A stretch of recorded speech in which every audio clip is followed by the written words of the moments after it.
Here are the movies I've watched in about the past week or so, starting with Brimstone, which we're starting off with a bang here because I hated this movie so much. And it pains me to say that because it was a recommendation from one of my favorite YouTube channels, which is Ghost Pirate Entertainment. Kanan Becker is an awesome YouTuber, very entertaining. He recommended this movie. He kind of gave some warnings that it's pretty bleak, but my biggest criticism of this movie is that it's too bleak. There's nothing to latch on to. It's about a young woman who seemingly has just a normal family, but she for some reason she can't speak because her tongue was cut out, and they don't explain that until later. And there's this reverend who comes to their town, and she appears to know this guy, and then the film kind of plays in reverse order to kind of explain who the reverend is and who the young woman is. But man, it's an exploitation movie. When I thought about it enough, I was thinking as I watched it, we have a thing called elevated horror, and this is elevated exploitation. And it just gets worse and worse and worse. And not in a way of like watching something like a Terrifier movie, which I've talked about before, where you're kind of watching it. It's nasty and gross, but that's what's cool about it. The special effects work is what makes the movie special. With this one, it's just misery for 2.5 freaking hours. And there's a scene at the end with a child being abused brutally, and I'm like, who the hell is this for? Plus, at the end, I gotta say that the villain of the movie getting his just desserts was not. It's zero satisfaction in that scene. I thought it was very poorly done, and yeah, this movie just sucked. I hated it, and I'll talk about it more when I get to another movie that was also miserable and nasty, but did all the things that were wrong with Brimstone, did it right. But we'll get to that in a little bit here. The next movie I watched this week was Midnight Special. This was a gift from a coworker in a Secret Santa. I asked for science fiction DVDs, or Blu-rays actually, and that's it. I didn't give any specifics, and I figured, well, if I get any duplicates, so be it. I'd rather this person kind of use creative means to find me some cool movies. And they did, and Midnight Special was the first of 3 that I got, and I ended up watching it the other day. So Midnight Special is about a man whose son has special powers, which are not explained right off the bat. And in fact, a lot of the things in this movie are not explained at all. But basically, a cult has formed around the son because of his special powers, and also the government is looking for this child because one of his special powers is that he can interpret signals from satellites, and he's come into some classified information. So Adam Driver plays an NSA analyst who is looking for the boy. I thought it was a cool movie, and I really love sci-fi movies that don't explain everything. I like being left in the dark as far as universe building goes, but that's a tightrope that the creators have to walk when they make a movie or write a book that's along these lines, because if you're too out in the dark, you're not going to be attached to anything that's going on in the movie. This movie's kind of in between. There's a lot of unanswered questions. Some, you might even say plot holes if you think about it, but I enjoyed the movie enough to give it 3.5 stars, and I'm definitely grateful for the gift from my coworker, and I'm going to keep it in the collection. Next, Imitation Girl, a great film starring Lauren Ashley Carter playing 2 roles. I gave it 4 stars. I really liked this movie. I didn't know quite what to expect, but as far as a film that kind of swings for the fences, and despite its budget and limitations, this one was just really a nice, cozy movie to settle into. And I didn't even realize when I rented it that the description of the movie said Lauren Ashley Carter plays an adult film star, and I was like, oh man, like I had already rented the movie, and I was like, I'm not into that. I didn't want to see that kind of stuff, I'll just say. But I think the film takes a pretty anti-pornography stance, and maybe you have to read between the lines. It's it's not very strong, but I think the script was written by a person who is not pro pornography. That's my takeaway from it. And you don't get it's not part of the movie. There are some scenes of her getting ready to do, a pornography scene, but they don't show anything. And in fact, there's just a tiny little bit of nudity and she's off in the distance, and it's not that character. It's the other character, which is the premise of this movie, is that an alien is created that is like a doppelganger of Lauren Ashley Carter's character.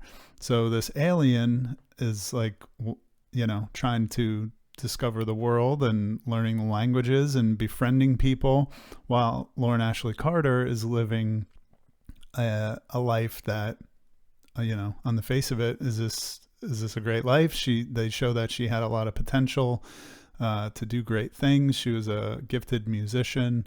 And I don't want to give away too much, but the movie has been compared to Under the Skin. In tone, I kind of agree that it's just kind of relaxing, kind of spacious sci-fi movie. But the premise, other than the fact that there's an alien woman, is not at all the same as Under the Skin. But I love this movie. I want to get it on Blu-ray, so check it out. Next, The Wild Robot, this very popular and well-regarded movie from 2024. And my wife and I watched it. We loved it. I don't want to spend too much time on this because this is a pretty mainstream and popular movie. I'll just say the animation was good. The sound was good. The music, like there was nothing that grated me or made me think twice about what was in the movie, and is it being subversive or is it sending the wrong message. I just thought it was a decent family movie. Fall is a really cool movie. This is a recommendation from Good Bad Flicks, which is a YouTube channel that I have been watching for a very long time. He's been around forever. I was trying to think how long I've been watching this guy's videos. But it's been well over 10 years that he's been making content. So if you are not already subscribed to Good Bad Flicks, I'll leave a link, and I'll leave a link to Ghost Pirate Entertainment from the beginning of the video in this description, so you can go subscribe to those guys. Fall is a very high concept movie, no pun intended. It's about two idiot women who climb to the top of a 2,000-foot TV tower, like a decommissioned TV tower, and they get stranded up there. That's it. That's the movie. I love this movie. I was sweating. I am kind of afraid of heights in certain senses. So when I get up on my roof to clean the gutters, I kind of hate it. Like, I hate doing it. I feel like I'm going to fall off the roof. I hate getting on and off the ladder. So this movie where they climb this immense TV tower really, really got my anxiety. And I've talked about in the past what kind of movies get your anxiety. And I was, after I watched the movie Good Time, where people say, oh, that movie's just a bundle of nerves watching a movie like that. And to me, Good Time was a good time. I was not anxious at all because I'm just watching some idiot just go take things from bad to worse. And in this movie, it's the same thing. Two idiots taking things from bad to worse by making stupid decisions, including something I've seen criticisms on Letterboxd. Why didn't they tell anybody they were going up this tower? Well, because there wouldn't be a movie, right? Like, the movie would be they get to the top and somebody realizes they're missing and goes and rescues them. But instead, they go to the top. Nobody knows they're there. The reason I would have rated it even higher, except for that there's some pretty bad green screen in the beginning of the movie, especially. It gets better as the movie goes on, but you can really tell when they're on a set. They're supposed to be on this like 3-foot platform at the top of the thing, and there's certain times where they're like jumping around, and it's like, Come on, I guess a wind would have taken one of you out. It's or both. So there's some implausibility, and I'm not a big hater of implausibility. That's why movies are great, because they can allow you to experience implausible situations. But as far as the consistency of the universe, let's say, of this movie, that's why I dinged it a little. But man, it's a thrill a minute. I would watch this again, even though it made me sweat. I literally had to take my my hoodie off while I was watching it. It was really good. So, and I have that one on Blu-ray, so definitely keeping it in the collection. Next, The Woman. This is a big one. Let me see if I can get it centered on the screen here. This is a very controversial film, a very divisive film. I had heard of it and was kind of not interested in it from having heard about it in, YouTube circles back in the day when it came out, or, when people talk about hidden gems of horror or whatever. I watched it because Lauren Ashley Carter is in it, and I am on a mission to watch all of her movies. So Lauren Ashley Carter plays Peggy, the daughter of this abusive, narcissistic father who abuses his entire family, his wife and his 3 kids. The film has been criticized for being misogynist. It's been criticized for being misandrist. It's been criticized for every single thing.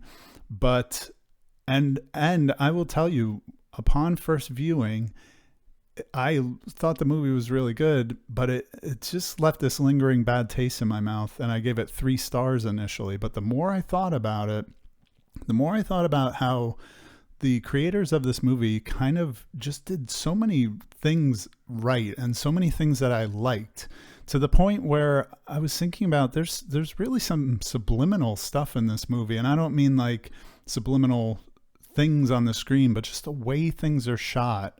And it's hard to explain without going really deep into it and into spoilers or whatever. But I think this movie, the more I think about it, is pretty great. So I eventually bumped it up to 3.5 stars. And then I went back later in the day and bumped it up to 4 stars. And I've ordered the Blu-ray because there's like 4 commentary tracks on it and a interview with Lauren Ashley Carter. Lauren Ashley Carter is great in this movie, but the real star of the show is Pollyanna McIntosh, which I'm not familiar with. I've never seen The Walking Dead, but she is amazing in this movie and gives a stellar performance as a feral woman who lives in the woods, who is kidnapped by this abusive father and held captive in the family's like fruit cellar. And there is a lot of, when I was talking about Brimstone and the child abuse, I thought, like, who is this for? And there is a lot of like bondage stuff. There's a lot of abuse. There's a rape scene. There's all kinds of crazy shit in this movie. And it does kind of make me wonder, who is it for? And there's an infamous clip of the director at a film festival with a guy like kind of screaming at him and saying like, this is misogynist, this is anti-art, this shouldn't exist, you should be banned from the festival. And you can look it up. It's kind of a weird clip, but it kind of symbolizes and encapsulates the divisive nature of this movie. And what I said about Brimstone is that it was elevated exploitation. I do think The Woman is very much a modern exploitation film. It has every lurid scenario you can think of, and there's layers of them. There's implied stuff that you aren't even told explicitly. And I could really go on and on about it. And unlike Brimstone, the conclusion and climax and everything else of this movie is extremely satisfying. So I do recommend it highly, except you might hate it. You might watch this movie and think it's, exploitative trash for people to watch who like to see women in bondage and being hurt and tortured, which I would totally understand. I think I've thought about this a lot, and I think I watch horror movies to kind of witness the evils in the world and think about how I would react and what I would do in that situation. And there's a deep theme in this movie about generational trauma, which is something that I think about a lot, and I'll just leave it at that. So The Woman, what's next? The Abandoned. All right, let's take it down into from a really, what I think is a really good movie to what is unfortunately not a very good movie. This movie I got off Hamilton Book for a couple bucks, so I did have the Blu-ray, and I say did because I'm already thinking I don't need to keep this one in my collection. It's about a young lady who takes a job as a security guard in a abandoned building in New York City, and it's basically her and the dude that is going to train her, and it turns into a haunted house movie. There's a little bit of a twist at the end, but this movie it just wasn't good. I don't know how else to say it. The plot was there's not much to it. There's just a door in the basement that the woman is kind of curious about. The dude tells her don't go there, and they go there and bad stuff happens. Also at the end, there's a scene with makeup that could have 1,000% been done practically, and I don't care what the budget of this film was, but they did it with CGI, and it was kind of like the most obvious CGI you could tell, where it wasn't even like connected properly to the person. It was so bad looking. There's actually an alternate ending on the Blu-ray, which would have been better for the movie. I might have given it 2 stars if they used the alternate ending of the movie. And again, without spoiling it, who cares really? But this is not a good movie. Ultrasound, on the other hand, is a good movie. This movie stars Chelsea Lopez, who is an actor I really like from a favorite movie of mine that I've talked about in the past called Phoenix Forgotten, which is a found footage UFO movie that I love very much. Chelsea Lopez is one of the reasons I love that movie so much, because she plays a very endearing and kind-hearted character very well. So I wanted to see something else that she was in. So Ultrasound is what I found. And it is, again, like Midnight Special, it is a sci-fi movie where not everything is spelled out for you. It starts with a very odd opening scene where a man driving home from a wedding has his tires slashed, and he finds this cabin with 2 people in it, and they present themselves as a married couple. The husband, let's say, of this married couple gives the man drinks, and then he says, "You should go in bed with my wife." So already it's like kind of a weird premise and a what the hell's going on here kind of movie. And that's not even the tip of the iceberg of what's going on. Now, I was reading some reviews on Letterboxd, and some people said what it turns out to be is not that interesting. It's not that good. I think this is the kind of movie that if I stopped and thought about every single detail that was going on, I probably would find some plot holes, but I enjoyed the Philip K. Dick nature of this movie. So if that piques your interest, you may enjoy it as much as I did. Summer Wars is one of my favorite movies of all time. This was a rewatch, and I have been wanting to rewatch this movie for a long time because my wife and I learned how to play Koi Koi about 2 years ago. Now, Koi Koi is a card game played with Japanese Hanafuda cards, which are these little cards with artwork on them. Very different from Western playing cards. So my wife and I took the time after seeing this movie years ago, and actually not just after seeing this movie years ago, but years after that, I played a video game called Sakura Wars on PS4, which features a Hanafuda Koi Koi mini game. And I got addicted to it, and I learned the ins and outs, and I learned every suit, every card, every hand, everything, all the rules. So I said, honey, we have to learn how to play this game. It's so, remember the game from Summer Wars, the card game? I know how to play it now. We got to play it. So I bought a pack of the cards and we played it for a while. We played it like for the whole summer when we learned it. We haven't played in a while, but I still play the mini game on Soccer Wars every once in a while. Just fire it up and play a couple hands of Koi Koi. So I really wanted to rewatch Summer Wars because I remembered the first time we watched this movie maybe 5 or 6 years ago. I loved it so much, but I didn't have a clue what was going on in these Koi Koi scenes.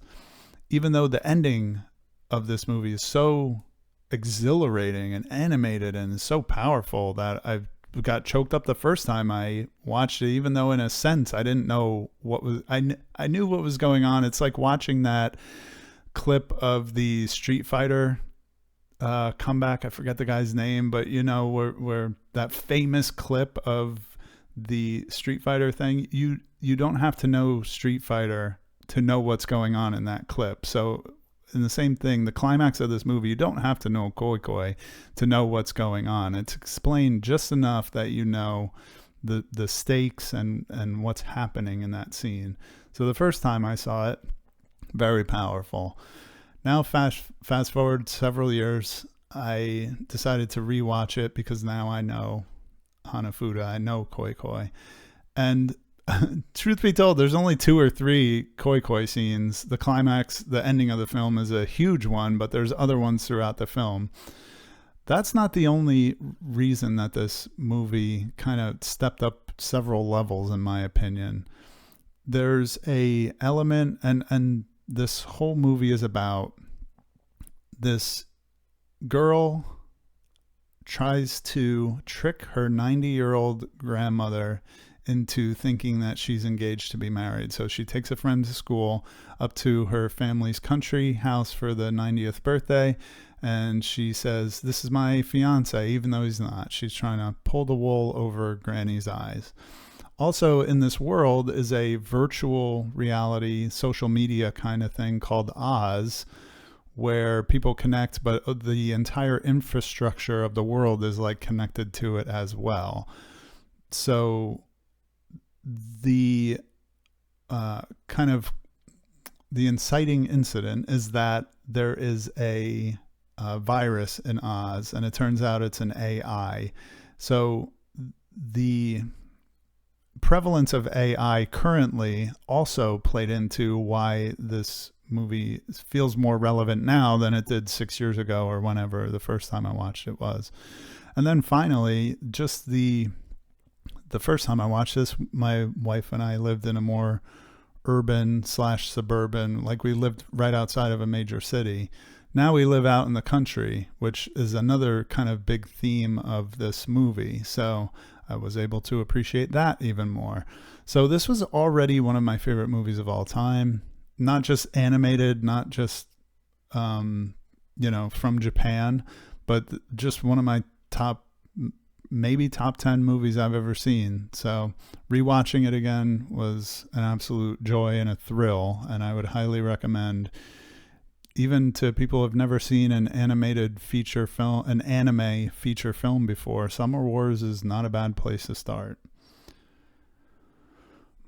Staying in Japan, we got Monsters Club from 2011. This is a movie that I got from Mr. Cooper on Twitter. And if you're not following Mr. Cooper's videos on Twitter, you should be, because he uploads all kind of hard to find and rare stuff. Monsters Club it's a short movie. It's only just over an hour. It's about basically this guy who is the Unabomber. He's this guy living in a cabin in the woods deep in the snow, and he doesn't like industrial society, just like Uncle Ted, and he deals with these problems that he sees by unfortunately sending bombs and killing people. The twist on this movie is that he's haunted by some spirits of his past, and the way they manifest themselves is very interesting. And the movie is just fine. It's right in the middle of the road. As you can see, I gave it 2.5 stars. It's not a long time investment. It was just over an hour long. So yeah, cool flick. Not too much to say. I did find it interesting that a lot of the Letterboxd reviews are in rooting for the main character and some of his philosophies. And it's like, man, I've read Uncle Ted. You guys know you're basically like cheering on the Unabomber here. So I thought that was very intriguing, like a meta aspect to this movie. Next, we have Fanatic, which was known in the United States as Die Die My Darling. It stars Tallulah Bankhead, and can be classified as a hagsploitation film, which is a genre that apparently became popularized after the film Whatever Happened to Baby Jane became popular. So they would take these older Hollywood actresses and put them in horror movies, basically. This one is quite good. And I can explain the premise in the way that one of the people in the features of this Blu-ray, because I have this from Indicator Powerhouse, and one of the gentlemen talking on the feature said this film is almost a reimagining of Dracula, because it's about a young woman who comes to London to get married, and she is called upon by this older woman who is the mother of her former fiance who is dead. So she says to her new fiance, hey, I'm just going to, put in some FaceTime with this woman, tell her I'm sorry for her loss in person, blah, blah, blah. And she goes there and just gets kind of gaslit into staying until she has to be physically forced into staying. And the reasons for it are revealed throughout the movie. It's a fun horror movie, a fun thriller, a fun, real like gaslighting, frustrating movie sometimes, especially considering that a major plot device of this movie is that Tallulah Bankhead's character, who's called Truefoil, she has this little gun and she commands everybody in the movie around with it, this little pea shooter of a gun. And I'm not saying that what looks like a little tiny 22 pocket pistol is not a threat. It certainly is, but I feel like there were so many instances where she could have been subdued quite easily. But as I said with Fall, then there wouldn't be a movie. Like sometimes the nitpicks about implausibility would prevent the movie from happening, right? So I enjoyed this movie quite a bit. I don't think it was nearly as good as Whatever Happened to Baby Jane. I think it's the first Tallulah Bankhead movie I've seen. I'm not positive about that, but it was also her last movie, so it has some somewhat historical significance for that. And what is next? Paranormal Activity Next of Kin. Watched that yesterday with the wife. I wanted to see this because it has a reputation for being one of the good sequels of Paranormal Activity. I'm not a huge fan of the franchise in general, but I was kind of snookered by the internet into watching this because it's supposed to be good. And it was okay. 2.5 stars was my rating on this. I don't know what to say. It's about this woman who was adopted and she's seeking out her birth parents. She meets what she thinks is her cousin who belongs to this Amish commune, right? So they go there and it goes from there. One thing I will say is if you're a found footage kind of stickler like me, where you want the found footage aspect to be authentic, is that it doesn't feel that way in here. If you're the kind of person who watches a found footage movie and says, who's filming this, or why are they still filming, or whatever, which I get it. A lot of found footage, most of them have these that you can nitpick that. But this one, it's really bad. Even though they're presented as they're making a documentary, and the two men who are with her are professionals, a video and a sound professional. So that's kind of their excuse for making it look more like just a movie and not a found footage movie. But if you're if the found footage aspect is important to you, the urge to nitpick this one might be too strong. But it wasn't the worst movie I ever saw. And I will say, the runtime on this movie felt like it was over in a flash. It really did move quickly. It's just over an hour and a half, and I don't feel like I looked at the clock once to see how far we were into it. So it has that going for it. And last, I kind of watched this on purpose because I knew I was going to start this video with a movie that sadly I really, really hated. So I wanted to rewatch a movie that I knew I would love. So I went with The Killer from 1989, one of the greatest films of all time, one of the greatest action films of all time. John Woo directed, Chow Yun-fat stars in it. I haven't seen it in years, like a long time. I don't think I've seen it since I was really into Quentin Tarantino, and I found out about this film from the scene in Jackie Brown where Samuel L. Jackson is talking about this movie, and he says everybody wants to be the killer. So I watched it back then because I had to see what he was talking about, and I don't think I've watched it since, so it's been quite a long time.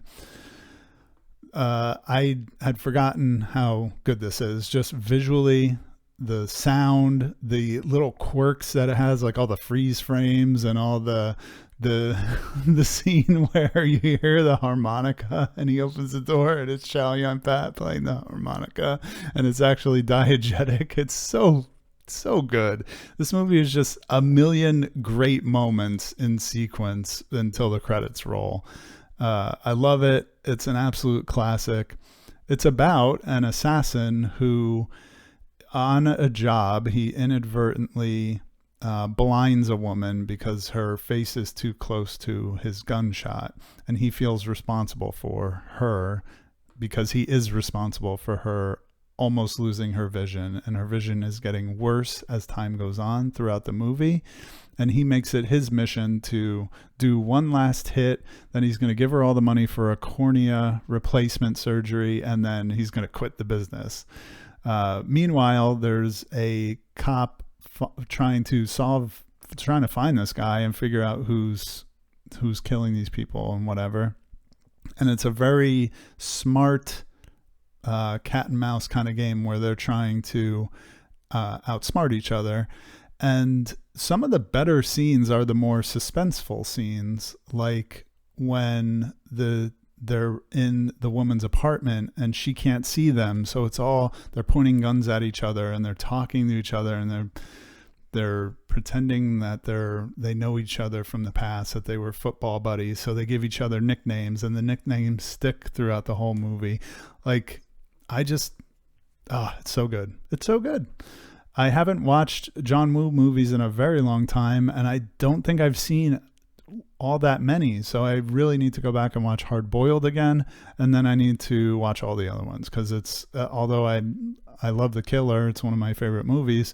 I haven't seen too many other ones. So that's it. That's all the films I watched in a week. The last video I did it a month, and it was a lot. And I realized that the movies from the beginning of the month I didn't remember quite as well as I would have liked. And I also realized I didn't talk enough about some of the movies. So I thought if I do this weekly, I'll have fewer movies to talk about and they'll be fresh in my mind. So if you made it to the end of this video, I appreciate you. And I'll maybe see you on the next one. Thank you.